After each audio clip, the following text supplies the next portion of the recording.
साथियों, परिवहन विभाग ने यातायात नियमों में बड़ा बदलाव कर दिया है और अब चालान भरने की नई व्यवस्था लागू कर दी गई है। ये बदलाव सीधे सीधे हर वाहन चालक को प्रभावित करने वाला है। तो आखिर क्या बदला है, चालान अब कैसे कटेगा और अगर आपने समय पर चालान नहीं भरा तो क्या होगा, पूरी जानकारी इस वीडियो में आपको मिलने वाली है, इसलिए वीडियो को अंत तक जरूर देखें। दोस्तों, राजस्थान में अब तक अगर कोई वाहन चालक ट्रैफिक नियम तोड़ता था तो ट्रैफिक पुलिस मौके पर चालान काटती थी। चालान की रकम थी 100, 500 या फिर 1000 रुपये और लोग वहीं नगद पैसे देकर मामला निपटा देते थे।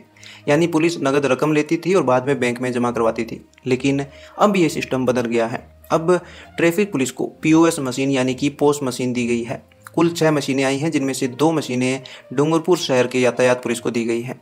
इस मशीन से चालान कटने के बाद आपको चालान की राशि ऑनलाइन ही भरनी पड़ेगी।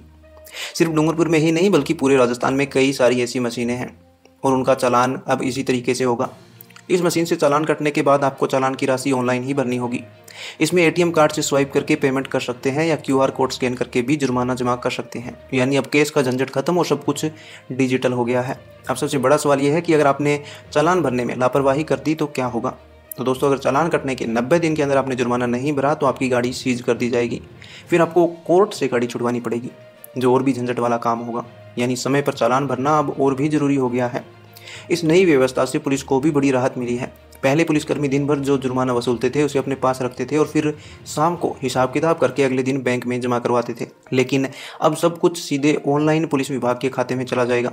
इससे गड़बड़ी और गलतफहमी की संभावना भी कम हो जाएगी। पोस मशीन एक और खासियत ये है कि जैसे ही पुलिस आपके वाहन का नंबर डालती है, आपकी पूरी जानकारी सामने आ जाएगी। आपका लाइसेंस नंबर, पुरानी चालान हिस्ट्री, सब कुछ। यानी अब पुलिस के पास आपकी पूरी ट्रैफिक हिस्ट्री रहेगी। अगर आप बार बार नियम तोड़ते हैं तो आपकी मुश्किलें और बढ़ जाएंगी। दोस्तों, हालांकि ये व्यवस्था काफ़ी आधुनिक और पारदर्शी है, लेकिन एक दिक्कत भी सामने आ सकती है। जिन लोगों के पास ऑनलाइन पेमेंट करने का साधन नहीं है, जैसे कि यूपीआई या फिर कार्ड, उन्हें थोड़ी परेशानी हो सकती है। लेकिन धीरे धीरे सभी लोग इस व्यवस्था को अपना लेंगे, क्योंकि ये सिस्टम आने वाले समय में पूरे प्रदेश में लागू हो जाएगा। तो दोस्तों, ट्रैफिक नियमों का लेकर ये बड़ा बदलाव काफ़ी ज़रूरी है। अगर आप ट्रैफिक नियम तोड़ते हैं तो चालान सीधे पोस्ट मशीन से कटेगा और आपको ऑनलाइन ही भुगतान करना पड़ेगा। अगर 90 दिन तक चालान नहीं भरा तो गाड़ी सीज हो जाएगी। इसलिए मेरी आपसे सभी से गुजारिश है कि नियमों का पालन करें, सुरक्षित चलें और जुर्माने से बचें। अगर आपको ये जानकारी उपयोगी लगी हो तो वीडियो को लाइक करें, चैनल को सब्सक्राइब करें और बेल आइकन दबाना ना भूलें, ताकि राजस्थान से जुड़ी हर बड़ी खबर आप तक सबसे पहले पहुंच सके।